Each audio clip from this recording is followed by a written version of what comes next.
Dory 1, this is Fire Team Delta. Dad's coming home. Welcome to the Military Veteran Dad Podcast, where it is our mission to bring every dad home. I am your host, Ben Killoy. I'm a United States Marine veteran, husband, and a father. We will bring authentic conversations to inspire action in your life so we can close the gap between the dad you are today and the dad you want to be tomorrow. This is the Military Veteran Dad Podcast. Today on the show, I have a very good guest, Richard Kaufman. Richard Kaufman first enlisted in the Army in 1986 and signed up to be a tanker, but shortly reclassified himself to be a cavalry scout. And Richard has an incredible story. He just recently published an ebook on Amazon where he told those stories all the way back from when we first joined to now, and there's some really heart-wrenching stories. So instead of me talking about his introduction, I'm going to let him dive right into it. Richard, thank you for coming on the show today. Thank you for having me, and I'm really appreciative and grateful that you had me on today. I don't know how I'm going to follow up an interview with Stephen Kuhn, but I'm going to try. Oh, no pressure. No pressure. Richard, go ahead and tell me a little bit about yourself and what makes your story so fascinating. Well, in my opinion, it's not fascinating. Fascinating. It's just my life, you know. There's three parts to my story, actually. I grew up very poor, single mom. Dad hauled ass at like 3. I'm just going to give you the quick down and dirty. I went to like 10 or 11 different schools by the age of 12. Was a full-blown alcoholic by the age of 13. Quit school at 16. Became an emancipated minor, which means that I was an adult at 16. And I joined the military. And I shipped out like a week after my 17th birthday. Joined the military Army, was in there for 2 years. I liked the Army. They didn't like me. I became a full-blown alcoholic and drug addict in the military. And they booted me out after 2 years for, I forget what it was. It was just for non-conforming. And then I got out. I moved back home, but, you know, after being away for 2 years, partying, hanging out, you know, staying up for weeks at a time, you know, tell my mom and dad tell me I got to go to bed at like 11 o'clock, you know, it wasn't happening. Mm-hmm. So they booted my ass out. And that's become a thing in my life, getting booted out of a lot of places. So I lived in a crack house for a while, and I had a job and everything, but my habit was so bad. I don't know if you've ever talked to a drug addict, but for somebody that gets kicked out of a crack house, that's pretty bad. You know? Yeah, almost a good pun to a joke. Like, I feel like that's a crack addict exactly. joke. You got to be at the bottom of the barrel to get kicked out of a crack house. Yeah. So I lived in my car for probably about maybe a year, somewhere around there. I told my mom I'm going back to school, so she allowed me back in the house. At this time, I'm still an alcoholic. So guess what? I go to school to be a bartender. Smart, right? My friend owned a bar in New Jersey, and he hired me on New Year's Eve, 1989. Get to work. Everything is going good. The booze is going good. You know, customers are happy. Next thing you know, I wake up the next day with like $5,000 or $8,000 cash in my pocket, and there's a knocking on the door, and it's the police. I robbed the place. And the gentleman gave me a chance to get the money back because I gave away like $600 to $1,000 worth of free drinks away. Plus, I took the cash. So I'm looking at maybe 5 to 7 years in prison. And he said, if you get the money back to me, and you have to go to AA, 90 meetings in 90 days, and you got to sign everything. And you won't go to jail. So back then, I was too pretty to go to jail. So I hit like something stupid like 350 meetings in a row, and I haven't had a drug or a drink since 1989. But I was still an asshole. So I joined back in the military again. I thought I was going to like it again, and which I really did. I loved it. But I still had that dry drunk attitude that I knew everything and I was still a wise ass. Mm-hmm. So I moved to South Carolina, Pennsylvania, then South Carolina. And I stayed in for a while. I was about to be thrown out again for the second time. at the end of September of 2001. And then since we moved originally from New Jersey, I knew people that were in the towers. And on that morning of 9/11, I was getting ready for work. And I found out everything. I'm watching it on TV, and something inside broke me. And I broke down and I crumbled into the couch. And something really broke inside me. And I think that was God working on me.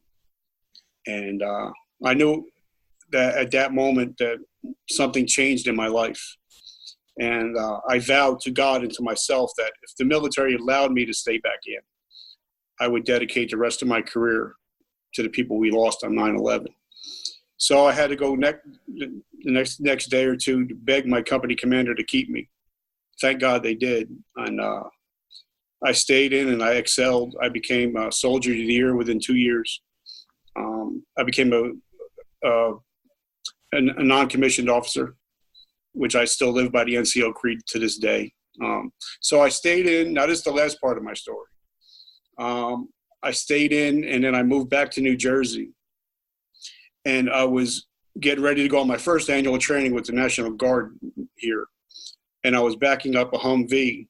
And instead of him hitting the brakes, he hit the gas and ran over the whole right side of my body, ran over my head. And I lost vision in my left eye. And the military told me, if you can't see, you can't shoot. So they put me out within like a year or two. So not only did I lose my career, I lost my vision. And I got into a deep, dark depression. And then I decided, you know what? I've come back from drug addiction, alcoholism, homelessness. I can come back from this. So I started working my way back and coming back from blindness. It took me about a year or two, but now that's where I'm at now, where I'm helping people get through the stuff, help people come back, because everybody loves a comeback story, Mm-hmm. And everybody has that ability to come back. Sometimes they just need that. Well, if he got through it, I can get through it. And that's what I'm focusing on now, is helping people that are dealing with, drug addiction, alcoholism, homelessness, physical problems, divorce, anything that they're going through in their life. I'm there to help them get through that stuff. And that's the 3 parts of my story. A lot of people say it's crazy that I've been through all that, but I just think it's my life. It's Mm-hmm. not nothing great. It's just my life. Well, that is even better than in the book and the article that I was reading about you as well before this interview. It's even touches my heart even more when to hear it in real person or real life. The part that I've heard it said, and essentially it's kind of what you're at now, that a lot of times you can read something, you can hear a speaker, and you can get really motivated, or you can go to an event and feel like, man, I'm on top of the world, I can do this. But then you come back home and it's just the excitement fades away. And there was a shift that happened in my head when I went to one of these events, because I had the same feeling. And I realized that other people can inspire you, and only until you become the hero of your own story can you really move through whatever you're trying to move through. Like, there's no amount of anything that someone else can do to get you to go through your own shit. But when you realize whatever you're going through has a purpose, there's a reason that you're going through all this, because now you know what that look is on someone's face. You know when they're lying about being a drug addict, and now you can help people up. Yeah. I told myself something. I was always picked on in high school, and there was something I blogged to myself about, that I was like, people push you down early in life so later you could pull people up. And I agree. Yeah, I totally agree. And that's in a lot of your cases. You went through a lot of hell, but now you can pull people up like nobody's business. Well, and this whole thing started with the whole book and the podcasting, everything. Another part of my story that a lot of people don't know, that I've been in the health and fitness industry for over 30 years now, and I have clients right now that are in the NFL, Major League Baseball, WWE, and I was getting interviewed by Donnie Boyven on his podcast, The Success Champions, and we started talking about what I'm doing with my life, now, and then I started telling him my backstory, and he's like, "Dude, that's what people need to hear is your backstory. He says, because there's so many people in the health and fitness industry, but how many people are actually trying to help people just make it and not want to commit suicide? Mm-hmm. And so that's when I just started doubling down on, getting on podcasts, hopefully one day being a TEDx speaker, the book, because most people don't realize on average and worldwide, every 10 seconds, a person commits suicide. Worldwide, every 10 seconds. And in the United States, it's 35 first responders a day that commit suicide, including veterans. So if I can get the word out there and save one life, then that's my goal, is to save lives. It's not about money. It's not about, I'm not that guy that's out there to touch your wallet. I'm not there to touch your heart. That was one of my missions when I first started the Military Veteran Dad, that I looked at that 22 veterans that kill themselves number. And I think often some of the fault that the organizations try to do is they try to save all 22 at once. And everyone is a different type of person. Each individual person could be like you. Another person could be someone completely opposite of you. And each one needs a different conversation. So I focused on the Military Veteran Dad. And that's the particular one that I'm trying to save and bring home. And I think by going deep within that one person, hopefully I'll be able to touch more. Yeah, like I was talking, because I speak at rehabs also.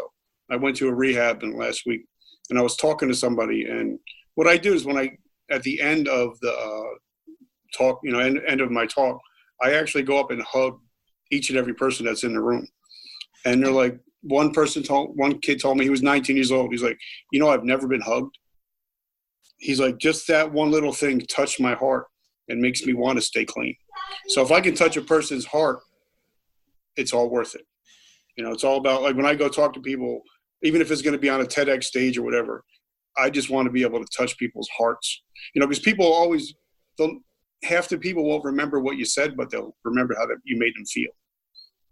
Yeah. And if that hug is sometimes the first time that they've ever felt affection from someone in their life. I went to a dad's conference last spring, and I came out with the nickname of the best hugger. There you go. And a funny hugging story to make one. I'm going on a podcast in February, and he asked it's like a dad music podcast, and he wanted my rapper name. I was like, I don't really have a rapper name. I'm a country guy. And I instantly came up with it, and I was like, Big Hugger B.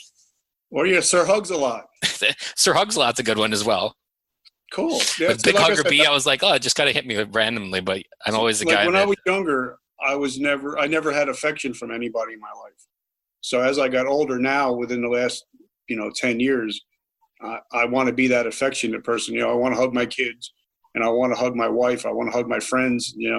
Because I realize if I can get in your personal space, then I can help you. If you don't let me in your personal space, I can't help at all. Mm-hmm. Or they're not ready to be helped in that case. Exactly. Yeah. I've even read like a book that just hugging your daughter. My daughter is 6 years old. Just giving them that affection from dad will prevent them from seeking it from someone else before they're ready. And that's funny because I have a 6-year-old daughter too. She'll be 7 next month, and I know she gets sick of it because I'm always hugging her and kissing her, and I'm like, I want you to remember that when I am gone, that your daddy loved you and always wanted to hug and kiss you. Yeah. If you don't give them that as the male influence in their life, they will go out and find it. And it's like there's a 60% decrease in the chance of your daughter having sex by the age of 12 just by hugging them. Yep. So that's my whole goal is, because like when I met Gary V last year, and I said, Gary, give me a couple nuggets of information, something that'll help me. He said, you know what? He said, your legacy is always going to be more valuable than your currency. Mm-hmm. And my daughter is my legacy. Yep. I like that with the legacy is planting seeds in a garden that you don't get to see grow. Yep. That's why my goal is to help save 1 million lives, but I don't know how, when you throw a pebble in a lake and it just has that ripple effect. So I don't know who I'm saving, but hopefully I'm saving some. I've had a couple people call me and say, since I read your book, I checked myself into rehab. So it's doing its purpose. It's helping save lives. And someone has to go first, and there's a great power from someone going first and saying that it's okay to be you. Yep. So in, what kind in of today's questions? world. Okay, we'll dive into the got? question. So one thing I didn't get out of your book was I didn't get a lot of your family life. So when did your family life start? When did you start being a dad? Okay. That blonde-haired girl that I talked about in the book, that's my beautiful wife. We met when we were high school sweethearts, and I moved away, joined the military, and 30 years later, we got back together again. And we've been married. We've been together almost 10 years now, and we got a beautiful 6-year-old daughter together. And that's when I really started to try to be the best, after, 10 years ago, I tried to be the best husband, the best father, the best friend. That's when my life started changing to when I become a family man. So the first question I like to ask dads is, when you hear the words "come home," what does that mean to you? What do you mean? When you hear the words "come home," when it says "Dad, come home," what does that mean to you? That means, first of all, I always want to make sure that my family is safe and secure. Like even before I go to bed, I always got to make sure everything's locked and secure. and I just want to let when I'm home that I'm present. There's a difference, and I wrote an article on this, and it got published last week. There's a difference between being home and being present. Oh yeah, big difference. There's a big difference, because you could be home like the old days. They used to show the father reading the newspaper or watching the TV and telling the kids to go away. That's being there. It's not being present. So I'm not great at it, but I'm trying to, when I'm home, to focus on, be present and be focusing on the family instead of on my phone or video games or playing guitar or anything like that. And I think many veterans and even active duty service members that either went to war or even didn't go to war, that coming home is the hardest step, because sometimes they initially just don't even feel safe to open up around their family or maybe with their loved one. And that causes them just to be reserved in general. And I think they protect themselves from the one person or the people in their life that needs them the most. And it's a big step for dads to take, but one I'm hoping with the podcast to help people overcome it. And the biggest person that always has my back is my wife. My wife is my life. She's my life. And when I got blinded, we went to Disney on our honeymoon. And it was funny because like a couple weeks after I lost my vision, we're going on a honeymoon and in Disney where there's so many people knocking into you. And my wife she always has my blind side. So I know that she's my wingman. She always protects my blind side. And I'm very grateful for that. I like that. It's a good analogy, and it really works in your case because of your blindness in that eye. It's literal, Yeah. She literally has my blind side. I'm a big believer that kids spell love TIME. What are some simple ways that you connect with your kids that doesn't cost a lot of money, but they remember 2 years later? Every Sunday, that's why we were in a little bit of a rush today. We have father-daughter bowling, and we do that together.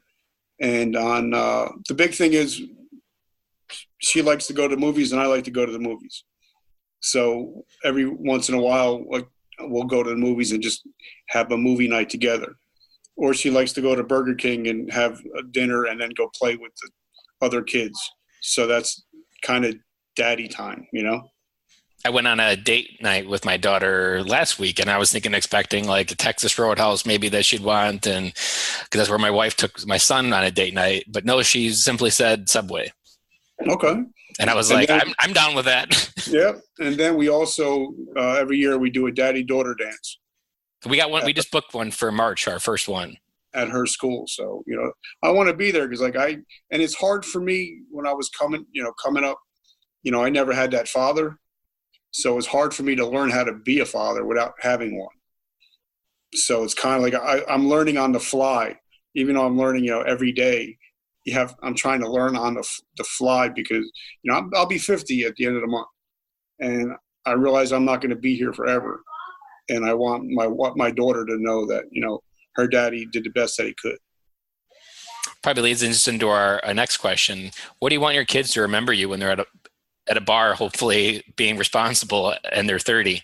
What do you want them to tell them about dad to their friends? What's the story? Okay, here I got a little analogy that I always talk to on whenever I'm on a podcast. You know, when people ask me what my legacy is. I had two uncles. They both passed away. One was younger, but he was a Christian man. Everybody loved him. I had an older uncle that passed away. He was a family man, but he was like an average everyday Joe. And when my older uncle passed away, only the family was there. And when my younger uncle passed away, like he was a Christian man and everybody loved him. They had to have like 2 services. People were packed to come in and they were talking. So many people were giving eulogies. And when I'm sitting at my older uncle's funeral, I wondered that day, what kind of funeral am I going to have? Are people going to show up? Am I making a difference in this world? And then I decided, you know what? I want to be able to impact so many people that I have to have 2 and 3 services. I want people to show up just to make sure that I'm dead, you know? So that's what I want my kids to realize, that my daddy affected this world in a positive way. He wasn't just an oxygen thief. Mm-hmm. And that's what, you know, I want people to come up and be like, you know what? Your dad saved my life, you know, or your dad saved my family. Your dad helped me through this or through that. Your dad opened car doors for me and stuff like that. Because every day I'm always looking to bless somebody somehow. I like that. And I can relate to that to a lot, because I would say even just 5 years ago, I didn't have a lot of friends in my life. Really, I've never had a lot of more than maybe 3 or 4 friends that I would count as close. And through a couple of family members would pass, and a lot of people would come out, and I would just be like, will anybody even show up and say nice things? Like that was, I had that fear in my head probably for 3 years.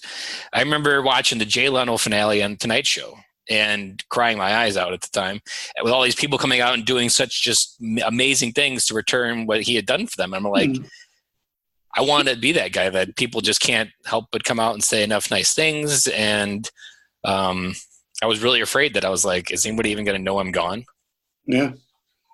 So now you're making a difference. You're creating legacy. Yep.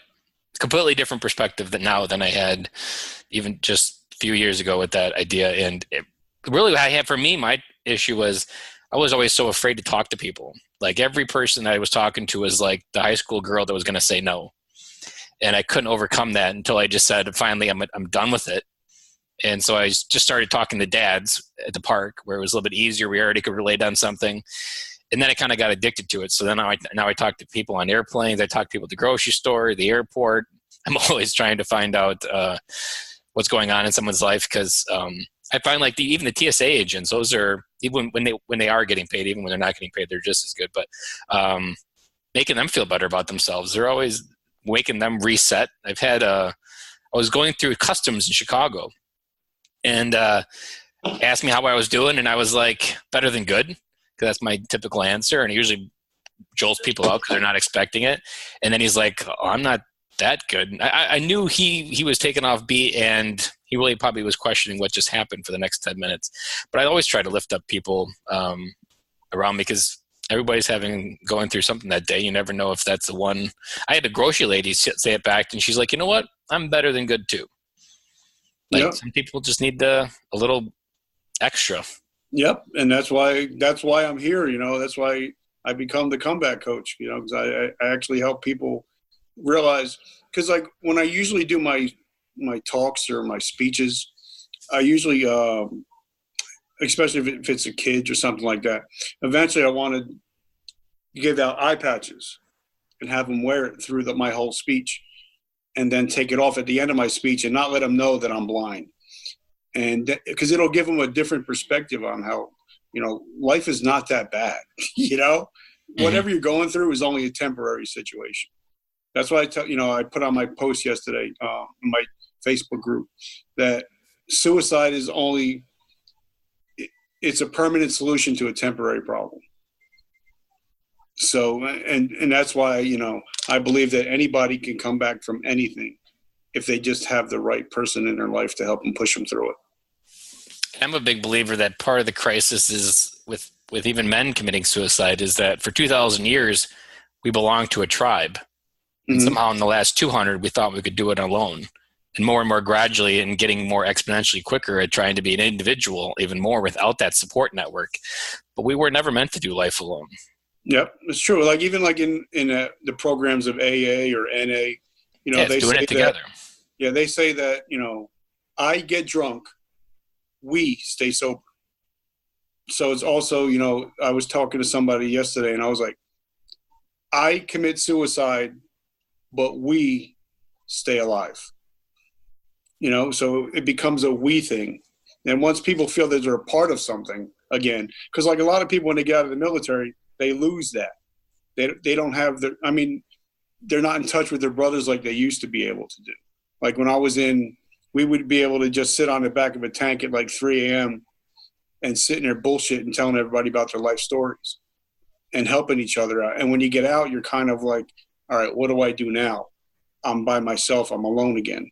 Mm-hmm. So I think that's a big problem, to let people know that, it's okay. You're never alone. In the Marine Corps, we used to have a saying that if you can't lift it, that means that you just didn't have enough Marines trying. They didn't do anything for our back or the VA claims after we get out. But if you couldn't lift it, it just means you had more people on it. I remember 15 people trying to lift things together. And I've equated that afterwards that if you weren't always meant to carry everything that happens to you alone, that if you can't carry what you're going through in life, that just means you need more people helping you around you. Yep. That's why you need that tribe, because you can lean on people and tell them what's going on. And just by getting it out of your head, you can feel lighter. Yep. There's so much of it is like an echo chamber in our head that if you keep talking to yourself over and over, you'll eventually convince yourself there's only one way to stop the conversation. Mm-hmm. And I think, even like one of my mentors, Robert Garcia, the warrior strategist, says, that, we all rise together. Mm-hmm. So we, again, so I think that's what I try to be. I try to be the sounding board for people that are struggling, and to know that, even if I can't help you, even if I just have an open ear and take the time to listen, it'll be okay. Because then at least you can tell somebody about your hurts and not having to keep it inside all the time. And that's what the book was about. The book was about helping other people, realizing, if I went through it, you can get through it. You can get through anything. Everybody loves a comeback story. If Rocky didn't come back, then nobody would ever watch Rocky 3. I heard a story of how Rocky got started. He pitched that for 10 years, an insane amount of tries and an insane amount of numbers. And he believed it so much that he just kept going. The story of Rocky actually began long before the movies, and it's the untold story. Yeah. But it's the one that makes it even that much better, and why probably as an actor, Steven Stallone played it even better. Yep. And everybody has a story. They just have to reach deep inside and decide if they want to let people know and let people in. I like to think of it as the shadows, that we spend a lot of mental energy keeping things in our shadows. But the moment you bring it into the light, it's freeing. It's exposed. It's no longer something weighing you down. It's even just living a life of integrity is keeping all your stuff out of the shadows and into the light. Well, I kind of like to think of it like Superman. Superman gets the energy from the sun, and I get energy from the sun. And so much of what you get energy from when you bring it out of the shadows is also just bring it into the light. It's all kind of like the same metaphor almost. Like when I was talking to somebody early on like the second or third podcast, and they're like, "Have you ever seen the movie 8 Mile?" I was like, "Yeah." He's like, "I want you to watch it again." He said, "I want you to watch the last scene where the guy puts all his dirty laundry out and the other guy has nothing left to talk about him." He's like, "That's what you're doing." He's like, "You're putting all your stuff out in public. And then if somebody says, 'You know what, Rich, you were an alcoholic.' Yeah, but I'm sober. But I'm clean. I got a beautiful wife. I got 3 beautiful children, a beautiful home. What can you say about me if I already put it out there?" Mm-hmm. You know what I'm saying? And because then when you don't care what people think about you anymore is when you're actually free. Yeah. And then you can even start running faster. It's like you're carrying a pack on your back, and all of those secrets, all of those stories are just burdens that slow you down and mentally just wear you out and prevent you from coming home because you're so exhausted mentally from trying to hide from what is just your life story. Just like that, when I was writing the book, because I actually wrote it out by hand on yellow pads. And it was actually very cathartic because I actually got to see, everything that's happened to me. Like one of my mentors is Ed Milet. And he, we were talking back and forth, and he says, Rich, nothing happens to you. It happens for you. Everything is a teachable moment. So whatever happened to you in your life, from this point on, is going to be a teachable moment. And that's when I wrote the book, and I was just like, all right, this was the first 50 years. Now for the next 50, like most people are talking about winding down at 50. I'm just ramping up at 50. Mm-hmm. I'm excited and I'm pumped up about life.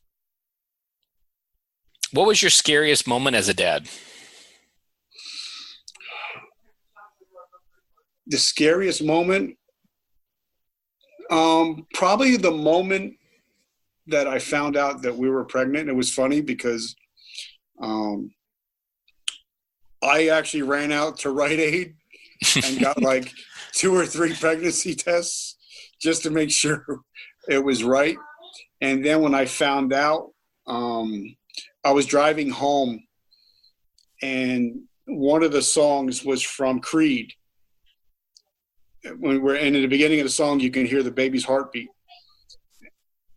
And the verse came out, am I the man that she really needs? And that's when the scariest part was thinking, am I going to be the father and the husband that my family actually needs? And that's when it really just hit me. It's like, dude, you need to step your game up. So that was, and I was crying like a little girl in the car when I was listening to that song. It was a song called With Arms Wide Open. I know that song. And just the beginning when I heard the heartbeat, and I'm thinking like, man, am I the man? Just the words, am I the man that she needs me to be? And so that was probably the scariest, but the most life-changing, I think. Did you struggle accepting that that you deserve something so beautiful to come into your life as a child? Is that something you had to, cause like that maybe you didn't think you deserved it because of what you went through at the time or anything like that? No, not at all. Not at all. I was just euphoric, because like first you're not supposed to tell anybody that you're pregnant. Yeah. But I told everybody that we're pregnant. I was so pumped up and excited. So I considered, but I was at that age, I was 43 years old, 42. So I was older, but I actually could appreciate it more than instead of taking it for granted. Some people just have kids and pop them out like it's no big deal. Mm-hmm. And I was just feeling so blessed and honored that, we're having a baby, and I'm going to be like we have 3 kids total. So, just being a father, but then like some guys, they get, when the baby's born, I don't want to change the diapers. I was the first one to ever change my daughter's diaper. And I wanted to make sure that I was the first one. And I was in the room when we had the baby, because mm-hmm. I wanted the experience. I wanted to enjoy every minute of it because I know, as I get older, I want to be able to appreciate every moment that I have with my family.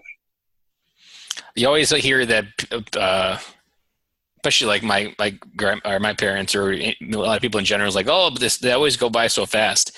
And I always feel like that's just an excuse for them not admitting that they weren't there.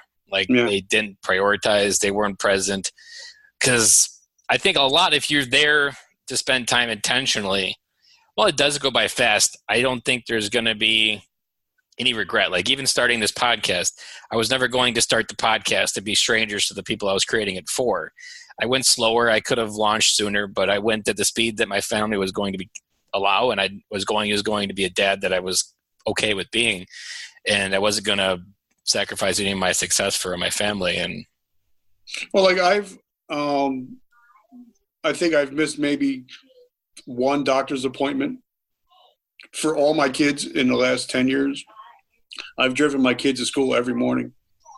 I've had breakfast with my kids every morning. So it's kind of like I want them to know that I was there. I was present, like we were talking about before. Diving back into your story a little bit, what advice would you give other dads that maybe still have the asshole effect, either in their marriage or in their career, or just as in general that they've struggled to let that go? I think that, I grew up, like I said, without a real father in my life. And I had a couple stepfathers, and, and I wanted to be I told a story in the book about how I got taken for $65,000. And that was from a step parent. And I wanted to be that when my kids think about their stepdad, because I hate the word stepdad. You're either a dad or you're not, Yeah. And I just wanted to think that, because of everything that I went through, I wanted to be the opposite of what I went through. Where sometimes if a person has a great parents in their life, they'll do the opposite and become like total assholes, excuse my language. So I wanted to do the total opposite. So if you're a parent right now that are, having those issues, it can change today.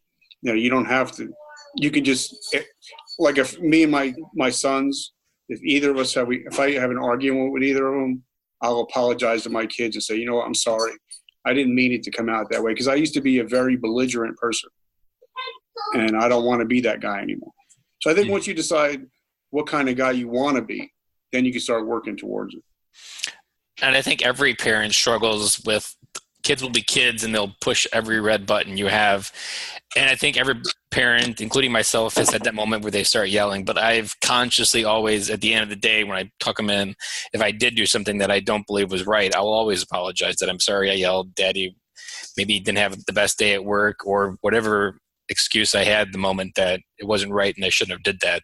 I think maybe the first step starts with forgiving yourself for what you did, because until you're ready to forgive yourself, you won't be able to move past it almost. Yeah.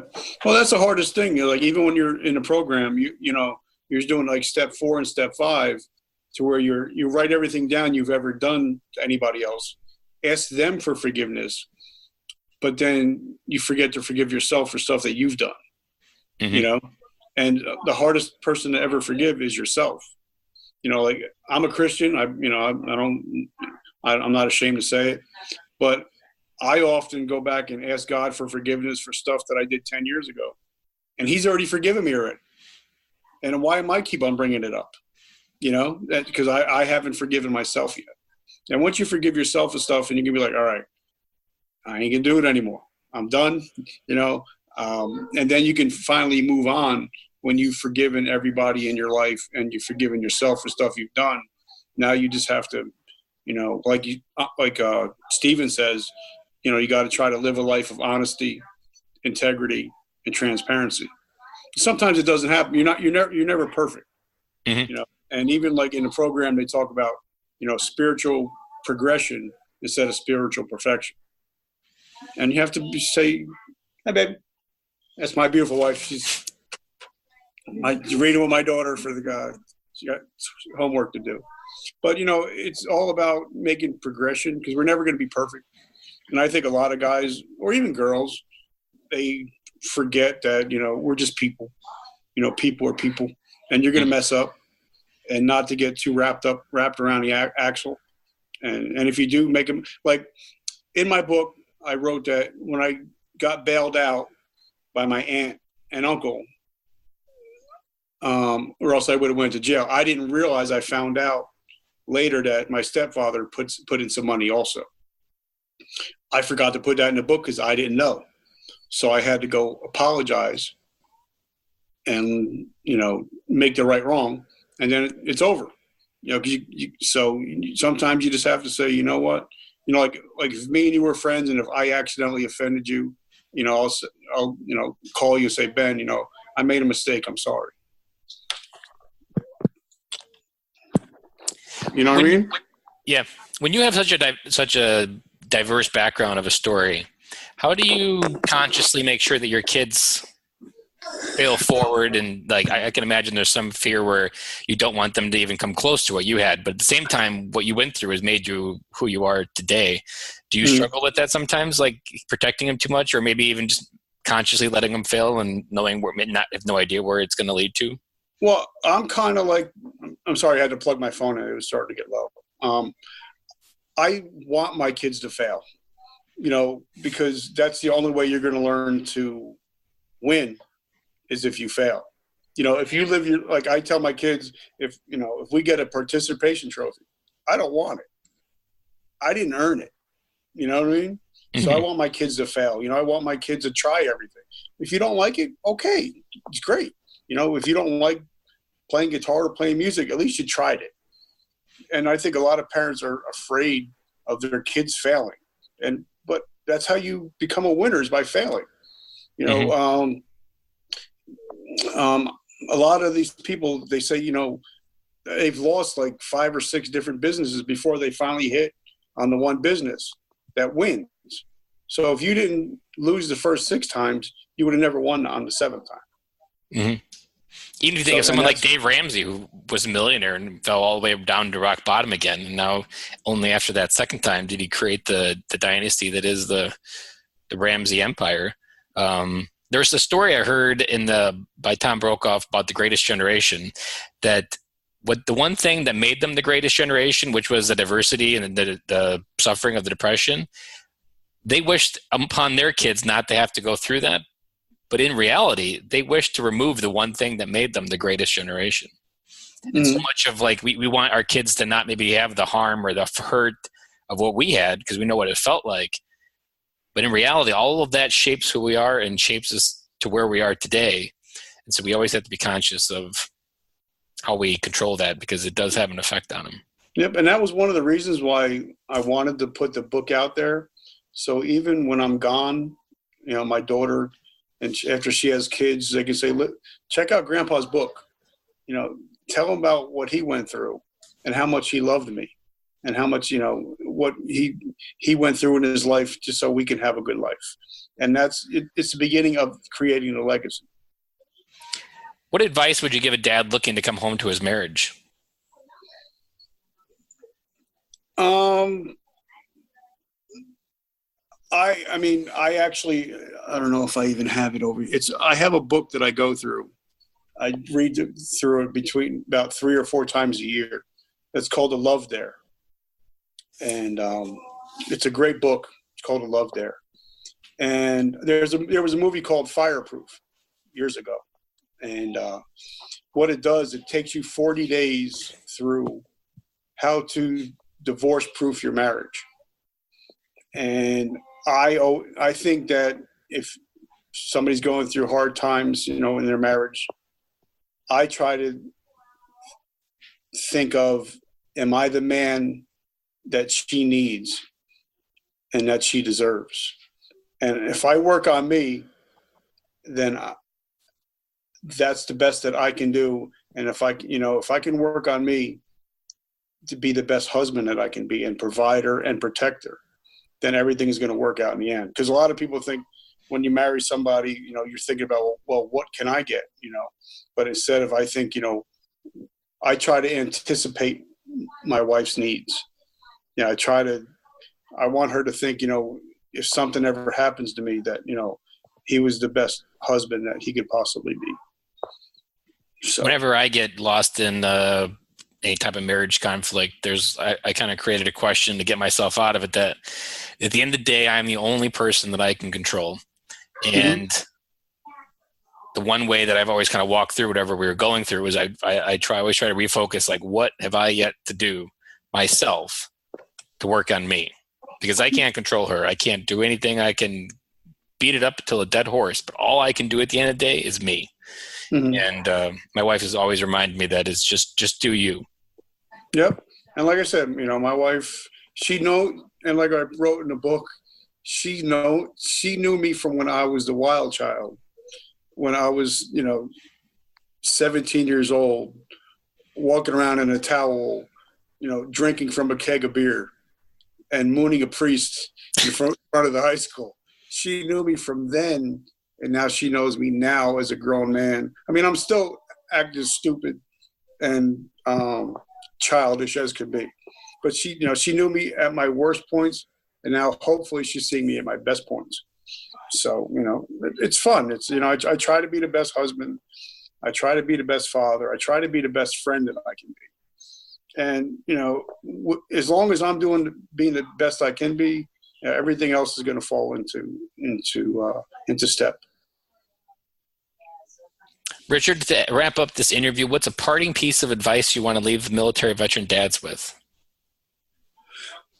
Be humble. Well, 3 things that I always tell everybody. Be humble, be teachable, and find good mentors. Those are the top 3 things that I would find, because they say that you are the average of the 5 people you hang out with the most. So if, in my life is when I started getting away from watching TV and watching in the news and listening to podcasts, that I actually started, those people became part of my life, like Gary Vee, Ed Milet.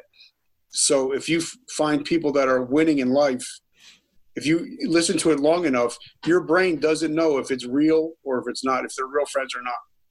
So if those are part of your 5 people that in your life, you eventually will become like that. So, just be humble. Like, I try to be as humble as I can be. I try to be teachable, because every day I can learn something new from somebody. That's why I love sitting next to, like, old men at the VA and just talking to them, because I can always learn from something. And find a good mentor, find somebody in your life that can take you to where you want to be. And even in those moments, you're given the gift of conversation, which I'm sure they just happily love, and they'll talk about it a week later that there was that guy that I talked to at the VA. Yeah. Or I'm sure you're probably famous at the VA now for the people that go there. The funny thing is, like, everywhere we go, somebody knows me, no matter where we go. Like, we were on the way to see my mom in Myrtle Beach, and there was somebody, we stopped at a restaurant like 700 miles from here, and we're walking through, and somebody goes, "Hey, Rich." My wife, like, there's no way somebody knows you from here. And it was the mayor of a town that I'm friends with. She's like, how does somebody know you 700 miles away? Or people that, like, when we went to Disney, there were people that actually knew me in Disney. She's like, how did everybody know you? I was like, because I take time and I care about people. I was always told that people don't care how much you know until they know how much you care. Yeah. And you touched on, when you were talking about the average of the 5 people. When I first found my self-help growth mindset 4 years ago, Zig Ziglar was the first person that really came into my life.